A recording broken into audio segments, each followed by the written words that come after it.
जय हिंद एवरीवन। मैं समीर चौधरी यूपीएससी हिंदी पे आप सभी का स्वागत करता हूं। तो हम लोग अपना जो सीसेट सीरीज है उसको कंटिन्यू करेंगे, ठीक है। तो अभी जो लॉजिकल रीजनिंग वाला टॉपिक है उसमें आज हम लोग एनालिटिकल रीजनिंग मीन्स विश्लेषणात्मक तर्क शक्ति, ठीक। तो इस टॉपिक को हम लोग आज कवर करेंगे। अगर इस टॉपिक की अगर हम लोग बात करें तो इसे क्वेश्चन ठीक ठाक पूछे गए हैं। जैसा कि अभी आप देखेंगे कि 5-6 साल में लगभग 15 सवाल पूछे गए हैं, तो हर साल लगभग 3 सवाल तो फिक्स है, मतलब आने के चांसेस रहते हैं इस टॉपिक से।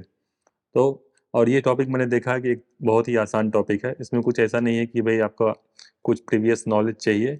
बेसिक, चूंकि टॉपिक का नाम है एनालिटिकल रीजनिंग, विश्लेषणात्मक तर्क शक्ति, तो आपका बेसिक जो है लॉजिक, बेसिक तर्क आपको सोचना है।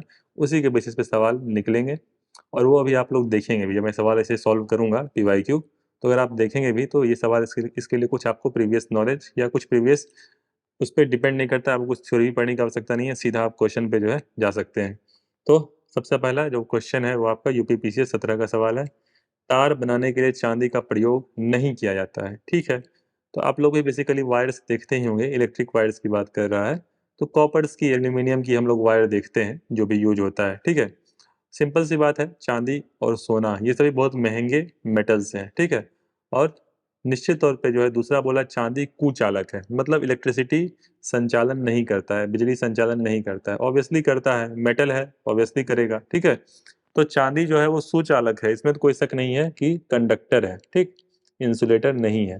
तो सुचालक है, तो ये स्टेटमेंट तो गलत हो गया, रीजन वाला। कथन वाला सही है कि तार बनाने के लिए चांदी का प्रयोग नहीं किया जाता। उसके पीछे रीजन ये है कि बेसिकली बहुत ही महंगा मेटल है, ठीक।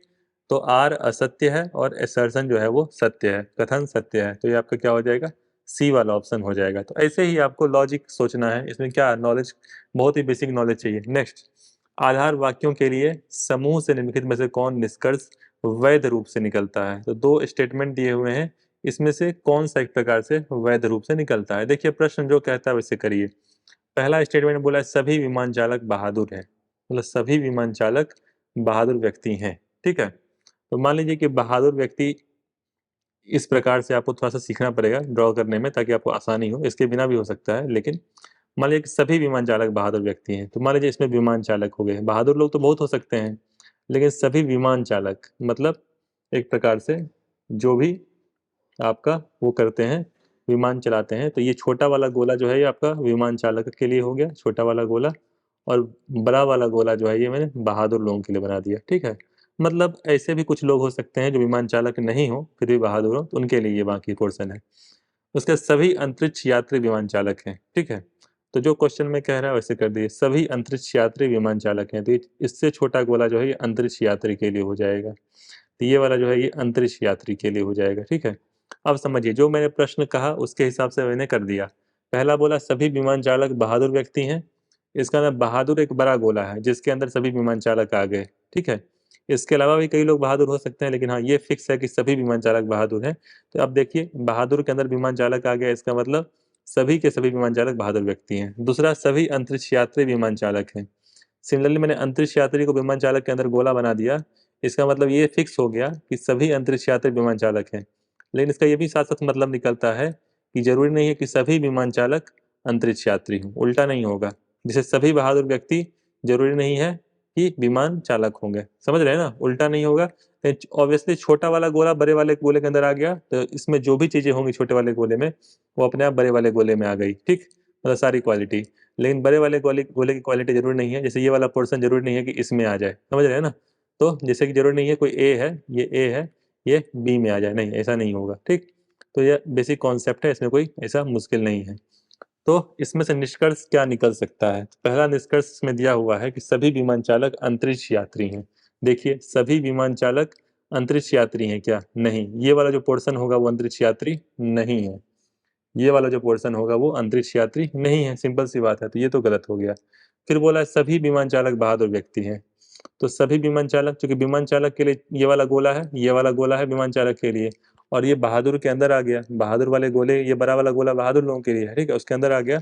ये वाला स्टेटमेंट तो सही हो गया 74 का, समझ, सॉरी 71 का, ठीक है। नेक्स्ट, कुछ अंतरिक्ष यात्री बहादुर व्यक्ति हैं।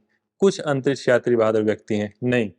अंतरिक्ष यात्री के लिए ये वाला गोला है ना अंतरिक्ष यात्री के लिए, और ये सारा का सारा जो है बहादुर के अंदर आ जा रहा है, बड़े वाले गोले के अंदर आ जा रहा है। इसका सभी के सभी अंतरिक्ष यात्री बहादुर हैं। यहाँ पे लिखा है कुछ, तो कुछ वाला जो है ये गलत हो गया। फिर बोला कोई अंतरिक्ष यात्री बहादुर व्यक्ति नहीं है, जबकि रियलिटी है कि सभी अंतरिक्ष यात्री बहादुर हैं, क्योंकि ये जो अंतरिक्ष यात्री वाला गोला है ये आपके बड़े वाले गोले में आ गया। इसी प्रकार से जो है आपको ये करना पड़ेगा। अभी ये हम लोग एक और क्वेश्चन में देखेंगे, 2-3 क्वेश्चन इस प्रकार के मिलेंगे, किस प्रकार से सोचना है, ठीक है। तो कोई बहुत ऐसा मुश्किल भी नहीं है समझना। नेक्स्ट क्वेश्चन है कि दिए गए कथन से निम्नलिखित में से कौन निष्कर्ष वैध रूप से निकलता है, ठीक है। तो बस आपको एक कथन दे दिया है, समझ रहे हैं ना, एक कथन बस दे दिया है कि प्रत्येक पुस्तकालय में पुस्तकें होती हैं। मतलब एक स्टेटमेंट दिया कि प्रत्येक पुस्तकालय में, मगर अगर पुस्तकालय है, कोई भी अगर पुस्तकालय है, कोई भी लाइब्रेरी है, तो उसमें पुस्तकें होती हैं, मतलब बुक्स होती हैं। बस इतना स्टेटमेंट दिया है, ठीक है। अगर लाइब्रेरी है तो बुक होगा। अब इसमें जो पहला दिया है निष्कर्ष कि कोई पुस्तकालय बिना पुस्तकों का नहीं होता है, इसमें इसमें स्टेटमेंट क्या लगता है? बिल्कुल सही है कि भाई पुस्तकालय है, क्योंकि प्रत्येक पुस्तकालय में पुस्तक है, मतलब पुस्तकालय है तो पुस्तक होगी। इसका जस्ट उल्टा घुमा दिया, कोई पुस्तकालय बिना पुस्तकों का नहीं था। सही बात है, पुस्तकालय है तो पुस्तक होगा ही, तो ये तो सही लग रहा है।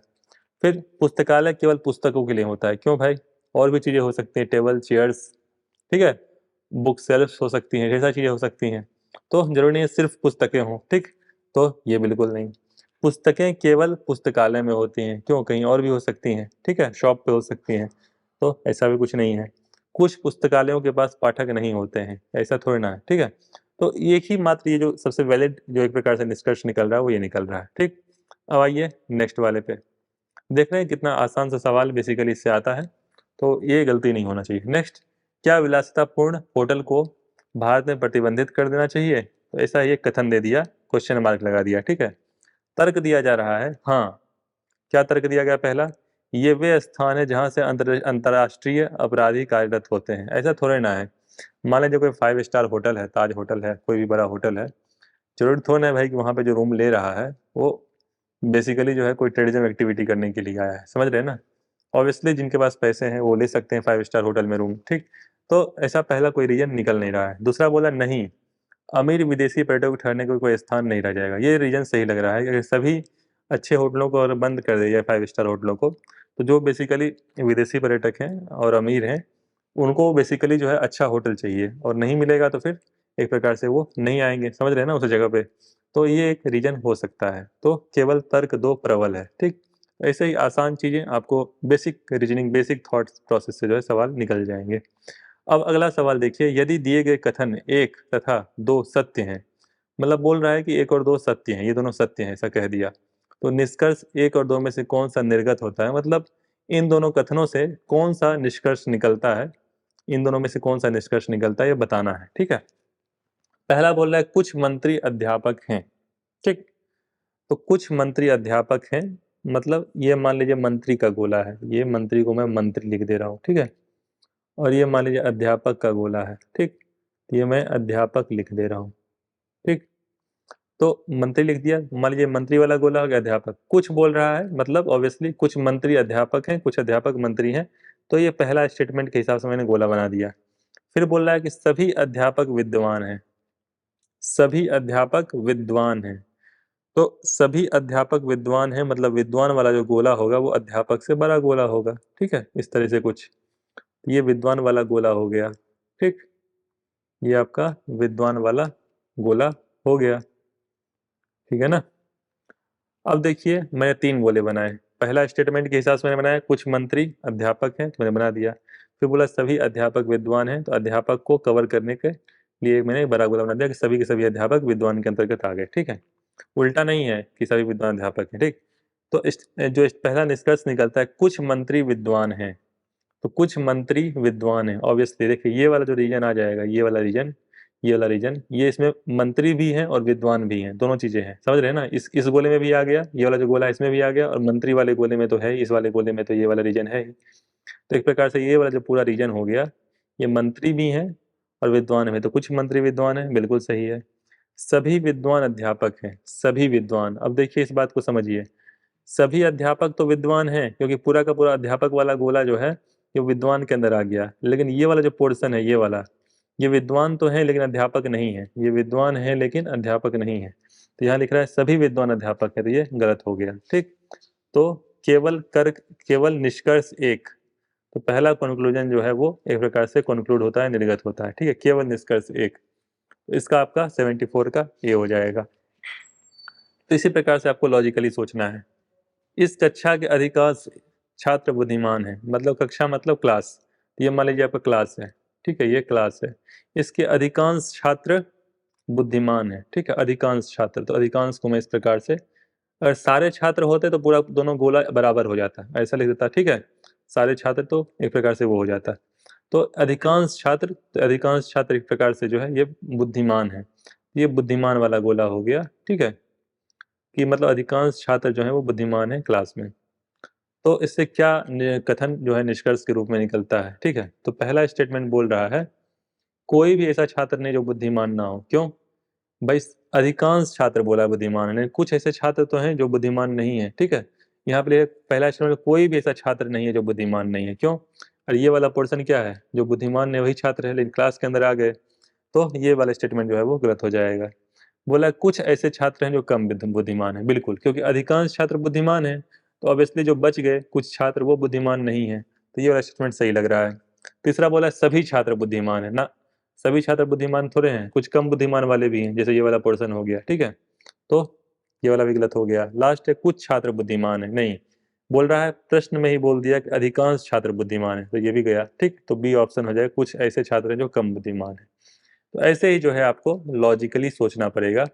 नेक्स्ट जो इसमें वो है सवाल है, दिए गए 5 कथनों में से 3 में से जो युक्ति निकलती है उसका तार्किक क्रम निर्दिष्ट कीजिए, ठीक है। तो यातायात संकुलता, संकुलता मतलब कंजेशन, ठीक है, ट्रैफिक, ठीक। तो ट्रैफिक जो एक प्रकार से जहाँ पे लोग एक प्रकार से इकट्ठे हो जाते हैं, मान लीजिए किसी चौक चौराहे पे, ठीक है। तो यातायात संकुलता पर्यावरण में कार्बन मोनोऑक्साइड बढ़ाती है। तो पहले एक बार देखते हैं कौन कौन सा स्टेटमेंट सही है, ठीक है, फिर एक बार देख लेंगे क्या है इसमें कह रहा है। तो यातायात संकुलता पर्यावरण में कार्बन मोनोऑक्साइड, ऑब्वियसली मान लीजिए गाड़ियां रुकेंगी तो गाड़ियां, तो लोग ऐसे नहीं है, इतने अवेयर लोग तो है नहीं आपकी तरह कि जो गाड़ी है वो बंद कर देंगे, ठीक है। वो बेसिकली जो गाड़ी को चालू रखते हैं, ठीक है। तो उन और ऑब्वियसली रीजन ये भी है कि भाई कब ट्रैफिक खुल जाए, क्योंकि पीछे से फिर हॉर्न बजाने वाले बहुत होते हैं। तो यातायात संकुलता पर्यावरण में कार्बन मोनोऑक्साइड बढ़ाती है, बिल्कुल सही है, बढ़ाती ही है। यातायात संकुलता स्वास्थ्य के लिए खतरनाक है, निश्चित तौर पर कार्बन मोनोऑक्साइड बढ़ेगा तो स्वास्थ्य के लिए एक प्रकार से खतरा तो है, ठीक। बोला कुछ यातायात संकुलता कार्बन मोनोऑक्साइड में वृद्धि नहीं करती है। ऐसा कौन सा है भाई? मतलब ऑब्वियसली ट्रैफिक होगा, गाड़ियां एक जगह खड़ी रहेंगी, गाड़ी अगर ऑन रहेगा तो मतलब गैसेस तो निकलेंगी ही, ठीक है, फ्यूल कंजम्पशन होगा तो गैसेस निकलेंगी। तो ये वाला तो गलत हो गया। कार्बन मोनोऑक्साइड में वृद्धि स्वास्थ्य के लिए खतरनाक है, निश्चित तौर पे खतरनाक है, ठीक है। तो ये वाला स्टेटमेंट सही लग रहा है। फिर बोला कुछ यातायात संकुलता स्वास्थ्य के लिए खतरनाक नहीं है, ऐसा तो कुछ है नहीं। यातायात संकुलता होगा तो कार्बन मोनोऑक्साइड निकलेगा और खतरनाक तो है, तो ये वाला स्टेटमेंट भी गलत हो गया। तो मतलब सी और ई गलत गलत हो गया, ठीक है। तो ये दोनों तो ऐसे ही एलिमिनेट हो गए, ठीक। अब बचा सी और डी, ठीक। तो सी और डी जो है ऑप्शन बच गया। तो सी और डी ऑप्शन में बोल रहा है कि निम्नलिखित 5 में 3 में से जो युक्ति निकलती है उसका तार्किक क्रम, अब उसका क्रम भी आपको व्यवस्थित करना है। जो बच गए आपके ए बी डी, उसका एक बार क्रम भी बता दीजिए, ठीक है। तो सबसे पहले देखिए ये डी वाला होगा, क्योंकि इसमें बोल रहा है कार्बन मोनोऑक्साइड में वृद्धि स्वास्थ्य के लिए खतरनाक है, ठीक। कि भाई कार्बन मोनोऑक्साइड तो बेसिकली पता है कि स्वास्थ्य के लिए खतरनाक है। अब उसी को एक प्रकार से वो करने के लिए, वैलिड करने के लिए जो नेक्स्ट स्टेटमेंट है वो ये है कि यातायात संकुलता पर्यावरण में कार्बन मोनोऑक्साइड बढ़ाती है, ठीक। कि कार्बन मोनोऑक्साइड जो है यातायात संकुलता ट्रैफिक कंजेशन की वजह से बढ़ता है। और फिर उसको एक प्रकार से वैलिड करने के लिए नेक्स्ट स्टेटमेंट उसके बाद आएगा, यातायात संकुलता स्वास्थ्य के लिए खतरनाक है। तो राइट सीक्वेंस अगर देखा जाए तो वैसे भी इसमें पहला डी तो दिया हुआ ही है, ए और बी में है, ए और बी में डाउट है प्रश्न के ऑप्शन के हिसाब से। और ए और बी में अगर आप देखेंगे, यातायात पहला स्टेटमेंट है यातायात संकुलता पर्यावरण में कार्बन मोनोऑक्साइड बढ़ाती है, ठीक। और फिर उसी को वैलिड करने के लिए जो दूसरा स्टेटमेंट है यातायात संकुलता स्वास्थ्य के लिए खतरनाक है। तो इसमें थोड़ा सा कन्फ्यूजन हो सकता है कुछ लोगों को, लेकिन इस प्रकार से आप एलिमिनेट करेंगे तो आपके लिए आसान हो जाएगा, ठीक है। तो इसी सब चीज़ों के लिए जो है अपना फास्ट टैग टेक्निक लाया गया है। आप लोग बेसिकली यूज भी करते होंगे जिनके पास जो 4 व्हीलर्स होंगे, ठीक है। कि जो भी टोल प्लाजा होते हैं वहाँ पे आपके विंड स्क्रीन पे जो है, सामने वाली स्क्रीन पे आपके फास्ट टैग का स्टिकर लगा होता है। और दूर से ही स्कैन कर लिया जाता है। अब कंपलसरी भी कर दिया गया है फास्टैग को, नहीं तो उसमें भी फाइन हो जाता है। तो RFID टेक्निक यूज करते हैं, आप लोग पढ़ते होंगे, रेडियो फ्रिक्वेंसी आइडेंटिफिकेशन टेक्निक, ठीक है। तो इससे क्या होगा, ट्रैफिक कंजेशन कम होगा। तो इसी को सोच के जो है एक प्रकार से NHAI ने ये लाया था। तो क्या भारत में स्कूली शिक्षा को निःशुल्क कर देना चाहिए? तो ऐसा प्रश्न ऐसा कह दिया, अब बेसिक लॉजिकल है इसमें, क्या मतलब सोचना है, क्या भारत में इसको इस तरह निःशुल्क कर देना चाहिए? तो दो तर्क दिए हैं अपने अपने हिसाब से। मतलब दो बच्चे हैं, कोई टीचर ने पूछा तो दो बच्चों ने लॉजिक दिया, ठीक। पहले ने दिया हाँ, साक्षरता के स्तर को सुधारने के लिए यही एकमात्र उपाय है। अब इसमें गलत क्या है? जैसे राइट टू एजुकेशन को भी एक प्रकार से इंक्लूड किया ही गया था, ठीक है। Right to education 86 constitutional amendment act था, जो आपका 2002 में आया था, जिसमें आर्टिकल 21A को इंक्लूड किया गया था, जिसमें 6 to 14 ईयर के बच्चों को, ठीक है, मुफ्त शिक्षा दी जानी चाहिए एक प्रकार से, ठीक। जिसमें से आपका ये आपको फंडामेंटल राइट और फंडामेंटल ड्यूटी दोनों में इंक्लूड किया गया। इसके अलावा 0 से 6 साल के बच्चों को मेरे ख्याल से आर्टिकल 45, ठीक, directive principle of state policy, इसमें जो है इंक्लूड किया गया कि भाई 0 से 6 साल के बच्चों को एक प्रकार से जो भी नीड है वो उनकी पूरी की जाए। तो एक प्रकार से जो है आप देख सकते हैं कि उसी को सोचते हुए गवर्नमेंट ने लाया, ठीक है, कि हाँ साक्षरता के स्तर को सुधारने के लिए ये एकमात्र उपाय है। तो निःशुल्क करना चाहिए, हाँ बिल्कुल करना चाहिए। लेकिन एक बेसिक दूसरा वाला जो व्यक्ति बोल रहा है, दूसरा बच्चा ऑप्शन आंसर दे रहा है, नहीं, आर्थिक ढांचे पर पहले से ही भारी बोझ अधिक बढ़ जाएगा निश्चित तौर पे। मान लीजिए कि कोई भी स्कूल है, उसमें 500 1000 बच्चे पढ़ रहे हैं, उनको पढ़ाने के लिए टीचर चाहिए, स्कूल के लिए बिल्डिंग चाहिए ऑब्वियसली, इसके अलावा अच्छी फैसिलिटी के लिए लैब फैसिलिटी होना चाहिए, स्पोर्ट्स ग्राउंड होना चाहिए। तो ढेर सारी चीज़ें स्कूल में चाहिए होती है, इलेक्ट्रिसिटी, ठीक है, ब्लैक बोर्ड, फिर टीचर की तनख्वाह हो गई, ठीक है, स्टाफ्स की तनख्वाह हो गई। तो सब कुछ तो बेसिकली इसे प्राइवेट स्कूल्स का इसलिए है कि भाई अच्छी फैसिलिटी मिलती है, एजुकेशन मिलता है। गवर्नमेंट भी ठीक ठाक फंडिंग करती है, और मिड डे मील स्कीम भी गवर्नमेंट बेसिकली लागू करती है। तो वो बेसिकली गवर्नमेंट के एक प्रकार से गवर्नमेंट के पास रेवेन्यू ठीक ठाक होती है, एक प्रकार से वो बेसिकली खर्च कर सकती है, ठीक है। तो दोनों ही तर्क अपनी अपनी जगह पे सही है कि हाँ कुछ हद तक मतलब फ्री भी करना चाहिए, गवर्नमेंट ने कर भी रखा है, अपना फंडामेंटल राइट भी है बच्चों का, और एक प्रकार से जो है आर्थिक ढांचे पर बोझ भी हो जाता है। तो भाई ऐसी जरूरी नहीं है, यहाँ पर भी 6 से 14 साल का प्रोविजन है, ठीक है। 6 साल से 14 साल तक, मान लीजिए क्लास 8 तक किसी ने पढ़ लिया, उसके बाद तो बेसिकली जो है थोड़ा सा पेरेंट्स की भी जिम्मेदारी है कि बच्चे को थोड़ा ठीक ठाक पढ़ाएं स्कूल में, ठीक है। तो ये एक प्रकार से है कि भाई दोनों स्टेटमेंट अपनी अपनी जगह पे सही है, ठीक है। आर्थिक ढांचे पे भार भी बढ़ सकता है, और कुछ हद तक जो है एक प्रकार से फ्री भी करना चाहिए, ठीक।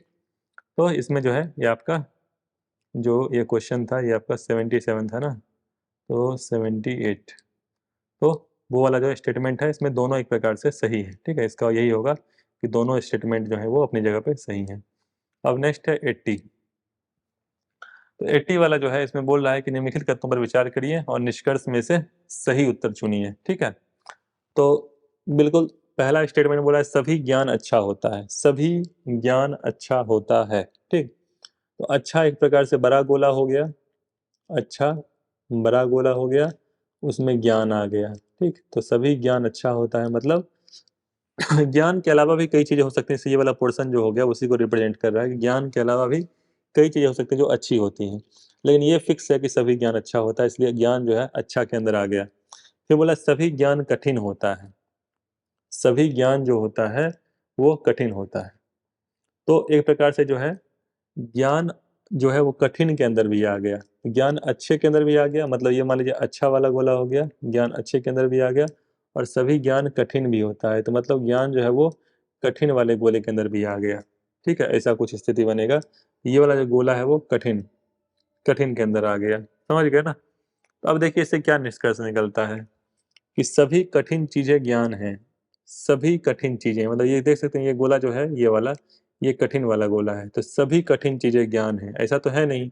ये वाला पोर्शन तो आउटसाइड पोर्शन हो गया ना ज्ञान के, ठीक। तो ये वाला निष्कर्ष तो निकलता नहीं है कि सभी कठिन चीजें ज्ञान है, मतलब सारे ज्ञान कठिन है इसमें कोई शक नहीं है, क्योंकि ऐसा दे ही दिया है, लेकिन सभी कठिन चीजें ज्ञान है ऐसा तो उल्टा नहीं होगा, ठीक। फिर बोला कुछ अच्छी चीजें कठिन होती हैं, कुछ अच्छी चीजें, तो एक प्रकार से जैसे देखिए कि ये वाला जो पोर्शन है कुछ अच्छी चीजें, और ये वाला पोर्शन, सॉरी, अच्छी वाला गोला ये है और कठिन वाला, मतलब इसमें जो कॉमन एरिया है ये कठिन है, ये अच्छी भी है कठिन भी है। ये वाला जो एरिया है देखिए, ये अच्छा वाला गोला, अच्छा वाला गोला, ये वाला गोला अच्छा वाला है और ये वाला गोला कठिन वाला है। तो ये एक प्रकार से जो कॉमन आ गया एरिया, ये वाला जो एरिया पूरा कॉमन आ गया, ये अच्छी भी है कठिन भी है। तो ये बिल्कुल सही लग रहा है, कुछ अच्छी चीज़ें जो हैं वो कठिन होती हैं। फिर बोला सभी अच्छी चीज़ें कठिन होती हैं, नहीं। ये वाला पोर्शन देख लीजिए, ये वाला पोर्शन, ये ठीक, ये वाला जो पोर्शन है एक प्रकार से ये अच्छी तो है लेकिन कठिन नहीं है। तो इसमें बोल रहा है सभी अच्छी चीज़ें कठिन होती हैं ना। फिर बोला है सरल चीज़ें अच्छी नहीं होती हैं, ऐसा कुछ तो है नहीं, ठीक है। तो बेसिकली जो है ये भी गलत हो गया। तो एक प्रकार से जो सबसे मोस्ट वैलिड निकल रहा है वो कुछ अच्छी चीज़ें कठिन होती हैं, ये वाला, ठीक है, बी ऑप्शन। नेक्स्ट, जानवरों में, जंगल में जानवरों को मारने के लिए बाघ को नुकीले पंजे की आवश्यकता होती है। ऑब्वियसली होती है, तो गलत वाला तो ऐसे ही गलत हो गया, क्योंकि दो चीज़ें चाहिए होते हैं, एक नुकीले पंजे और जो उसका एक प्रकार से दांत होता है, ठीक है। तो ऑब्वियसली इसका प्रयोग करता ही है, पंजों का प्रयोग करता ही, किसी को अगर मारना हो, और बहुत ही खतरनाक पंजा होता है, उसमें ताकत भी बहुत होता है। किसी को एक पंजा ही दे दे हम लोग जैसे लोगों को, तो बेसिकली एक पंजे में भी है डेथ हो सकती है किसी की, ठीक है। तो निश्चित तौर पे ये सही है। नेक्स्ट आपका, निम्नलिखित कथनों की जांच कीजिए। श्याम हरि का पिता नहीं है। तो श्याम हरि का पिता नहीं है, मतलब श्याम और हरि में क्या संबंध है ये अपने को आइडिया नहीं है। मतलब सिर्फ ये बोल दिया पिता नहीं है, लेकिन ये भी नहीं बताया कि भाई क्या है, ठीक है। तो इसमें क्या रिलेशन है अपने को पता नहीं है, क्वेश्चन मार्क। हरि सुरेश का बेटा है, तो ये फिक्स है कि सुरेश जो है वो पिता है और हरि जो है वो उसका बेटा है, ठीक, ये तो फिक्स हो गया। फिर बोला सुरेश के 3 बेटे हैं, मतलब हरि के अलावा भी इसके 2 बेटे हैं, ना इसका नाम बताया ना कुछ बताया, ठीक। अब इससे कंक्लूजन क्या निकलता है, बोला श्याम सुरेश का बेटा है, बताया ही नहीं है श्याम के बारे में, सुरेश का बेटा है या नहीं है। तो फिर ये वाला स्टेटमेंट तो ऐसे ही गलत हो गया। हरी श्याम का भाई है, ऐसा कुछ भी नहीं पता चल रहा है, कुछ भी निष्कर्ष निकल ही नहीं रहा है, क्योंकि यहाँ तो रिलेशन तो कुछ बताया नहीं है, ये भी नहीं होगा। फिर बोल रहा है सुरेश हरि का पिता है, तो भाई ये उल्टा यहाँ बोला था, हरि सुरेश का बेटा है, तो इसी को उल्टा बोल दीजिए सुरेश हरि का पिता है। तो अब इससे आसान सवाल क्या हो सकता है, ठीक है। अब आइए 83, मनोरंजन के लिए, मनोरंजन के लिए फिल्में अनिवार्य हैं, मतलब मनोरंजन करना है, एंटरटेनमेंट करना है तो फिल्में जरूरी हैं, सभी लोग फिल्म देखते हैं, बिल्कुल सही है, ठीक है। ये कथन दे दिया है, अब निष्कर्ष इससे निकालना है, ठीक, कि जरूरी है, ऐसा बस बोलिए मनोरंजन के लिए फिल्में जरूरी हैं। निष्कर्ष बोल रहा है फिल्में मनोरंजन के एकमात्र साधन हैं, फिल्में मनोरंजन के लिए एकमात्र साधन है, ऐसा निष्कर्ष बोल रहा है। तो ऐसा तो जरूरी नहीं है, बस इतना बोला कि मनोरंजन के लिए फिल्में जरूरी हैं, लेकिन एकमात्र साधन है ऐसा तो बोला नहीं है। तो निष्कर्ष एक तो गलत हो गया, और भी साधन हो सकते हैं, कोई स्पोर्ट्स खेल सकता है, ठीक है, कोई बेसिकली जो है डांस कर सकता है, कोई म्यूजिक सुन सकता है, तो कई तरीके हैं। नेक्स्ट, लोग फिल्मों में आनंद लेते हैं, ऑब्वियसली मनोरंजन का मतलब ही हुआ आनंद, ठीक है, तो ये सही है। लोग नाटक ना पसंद करते हैं, ऐसा कहाँ कहा है, कहीं भी नहीं कहा है कथन में, ठीक है। तो केवल 2 जो है ये कथन में निहित है, सी वाला ऑप्शन। अब नेक्स्ट क्वेश्चन है कि विद्यार्थी अपने अध्यापकों से अधिक प्रभावित होते हैं। तो ऑब्वियसली कई लोग जो होते हैं अपने टीचर्स को आइडलाइज करते हैं, उनसे सीखते हैं, नॉलेज तो होता ही है, पर्सनालिटी भी होती है, उनके बोलने का लहजा हो गया, ठीक है, और भी ढेर सारी चीज़ें, और लोग इम्प्रेस होते भी हैं, होना भी चाहिए, ठीक है, सिंपल सी बात है, अपने टीचर्स की रिस्पेक्ट करनी चाहिए। तो विद्यार्थी बौद्धिकता से प्रभावित होते हैं, निश्चित तौर पे अगर बहुत ज़्यादा टीचर्स को नॉलेज हो तो विद्यार्थी जो है उससे रिस्पेक्ट देते हैं, इसमें कोई शक नहीं है। तो बौद्धिकता को उनकी एक प्रकार से जो है मतलब जो भी उनकी नॉलेज है उसको रिस्पेक्ट करते हैं, इसमें कोई शक नहीं है, ठीक है। विद्यार्थी अध्यापक को अपना आदर्श मानते हैं, बिल्कुल ठीक। तो जो प्रभावित होते हैं, कुछ लोग प्रभावित नहीं होते हैं, ठीक है, लेकिन जो होते हैं वो अपना आदर्श मानते हैं, मतलब आप किसी से प्रभावित हैं, कई ऐसे टीचर्स हैं, तो ऑब्वियसली उनको अपना आदर्श मानते हैं, ठीक है। विद्यार्थियों का अधिकांश समय स्कूल में बीतता है, ऐसा तो है नहीं, कोई भी स्कूल बेसिकली टाइमिंग होती है 6 घंटे से लेकर 8 घंटे के बीच में, और दिन भर में 24 घंटे हैं, तो अधिकांश समय बोल रहा है, तो अधिकांश समय तो घर पे बेसिकली निकालते हैं। तो 1 और 2 जो है एक प्रकार से सही है।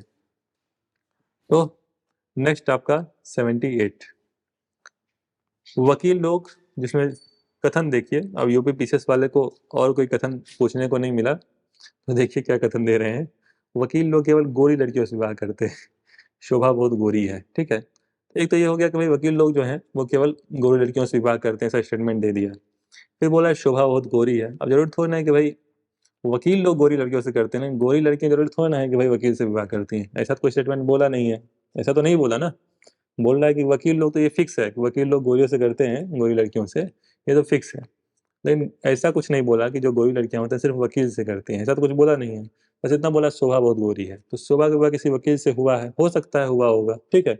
और शोभा का विवाह किसी वकील से नहीं हुआ, ये भी हो सकता है। तो सिंपल सी बात है, किसी वकील से हुआ है तो हो सकता है, नहीं हो सकता है। तो या तो एक या तो दो, ठीक है, इन दोनों में से कोई भी चीज हो सकती है, ठीक है। अब आइए, इस क्षेत्र की परिस्थिति अभी भी तनावपूर्ण तथा नियंत्रण से बाहर है। मतलब कोई क्षेत्र है, कुछ दंगे हो गए होंगे, कुछ भी हो गया होगा, तो तनावपूर्ण है, नियंत्रण से बाहर है, ठीक है। तो व्यक्तियों से अनुरोध है कि वे अपने घरों में ही रहें। ऐसा मान लीजिए कि वो हो गया, अनाउंसमेंट हो गया कि व्यक्तियों से अनुरोध है अपने घरों में रहें, ठीक है। जैसे कोरोना हुआ था तो एक प्रकार से बार बार प्रशासन के द्वारा रिक्वेस्ट की जा रही थी, भैया घर में रहो, बाहर इन्फेक्शन है, ठीक है, कोरोना हो जाएगा। तो उसमें क्या है कि पहला है, कुछ गंभीर घटनाएं घटी हैं, बिल्कुल हो सकता है, कोई ना कोई रीजन होगा। तो वन तो सही लग रहा है। लोग दफ्तर नहीं जाएंगे, अब अनुरोध किया ही जा रहा है कि घर में रहो, तो घर में रहो तो भाई दफ्तर क्यों जाना, ठीक है। तो ये भी सही है। जल्द ही स्थिति सामान्य हो जाएगी, और जब तक इसमें ऐसा कुछ कहा ही नहीं है कि स्थिति कब सामान्य होगी, यहाँ लिखा है जल्द ही सामान्य हो जाएगी, तो ऐसा कुछ निष्कर्ष नहीं निकाल सकते ना। जैसे कोरोना के समय में तो महीने महीने, दो दो महीने हम लोग घर पे बैठे हुए थे, ठीक। तो एक प्रकार से जो है पहला और दूसरा जो है ये अंतर्निहित होता है, बाकी इसमें कुछ ऑप्शन मिल भी नहीं रहा, ठीक है। नेक्स्ट आपका, निम्नलिखित कथनों पर विचार करें, निष्कर्ष में से सही उत्तर चुनें, ठीक। बोला सभी ज्ञान अच्छा होता है, सभी ज्ञान कठिन होता है, ये बात हम लोगों ने सिद्ध कर लिया, ठीक है। ये ज्ञान वाला तो हम लोगों ने कर लिया। कुछ रह गया क्या? मेरे ख्याल से सारे प्रश्न हो गए, 70, 71, 72, 73, 74, 75, 76, 77, 80, 81, 82, 83, 84, 78, 79। अच्छा, लास्ट के दो प्रश्न बच गए। बोला है, बीजों को बोने के लिए फफूंद रोधी में भिगो भिगो देना चाहिए। तो हाँ, बिल्कुल बेसिकली कर देना चाहिए, क्योंकि अगर उससे क्या होगा, फंगस उसमें नहीं लगेगा जो वाइट वाइट हो जाता है फफूंदे, ठीक है। बिना फफूंद रोधी में भिगोए बीजों का अंकुरण नहीं होता, ऐसा कुछ फिक्स नहीं है, ठीक है, कि भाई उसके बिना अंकुरण नहीं होता। अंकुरण बेसिकली कुछ नमी अगर होती भी है तो उससे अंकुरित हो जाता है। अब चने, लोग चने अंकुरित करके खाते हैं, मूंग, मूंग जो होता है उसका भी बेसिकली काफ़ी हेल्थ के लिए बेनिफिशियल होता है। कोई भी चीज़ आप अंकुरित करके खाते हैं, अंकुरित मतलब क्या होता है, ऐसे कोई भी सीड्स आप डाल दीजिए मिट्टी में, वो उसका अंकुरण हो जाता है, ठीक है। तो जो आप उसमें डालते हैं उसमें लाइफ एक प्रकार से आती है। चना वैसे तो सूखा हुआ है, रात को पानी में भिगो दीजिए, फिर उसको एक दिन जो है नमी में डाल दीजिए, तो बेसिकली इसमें जो है अपने आप लाइफ जो है फिर से वो आ जाती है, ठीक है। तो बिना फफूंद रोधी में भिगोए बीजों ऐसा कुछ नहीं है, तो केवल स्टेटमेंट वन जो है वो सही है। तो ये वाला डी वाला ऑप्शन हो जाएगा। और लास्ट वाला जो प्रश्न है, ये आर्थिक न्याय समाज के सभी सदस्यों को न्यायपूर्ण अंश देने से संबंध रखता है। तो हाँ, बिल्कुल तीन तरह के जो है, एक प्रकार से इक्वालिटी की बात की जाती है, सोशल, पॉलिटिकल, इकोनॉमिकल, ठीक है। ये इनको कहा गया था, अम्बेडकर जी ने कहा भी था कि ये आपस में जो है एक दूसरे पर निर्भर करती हैं, ठीक है, सोशल, पॉलिटिकल, इकोनॉमिकल, ठीक।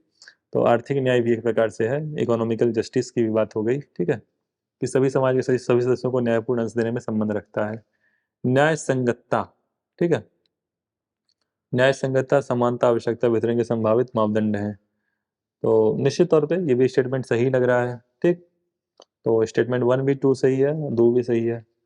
और ऐसा बोले कि भाई स्टेटमेंट टू जो है वो एक की सही व्याख्या करता है, तो वो भी एक प्रकार से सही होगा, ठीक है, ऐसा कुछ अगर होगा तो मेरे ख्याल से ये सही है, ठीक।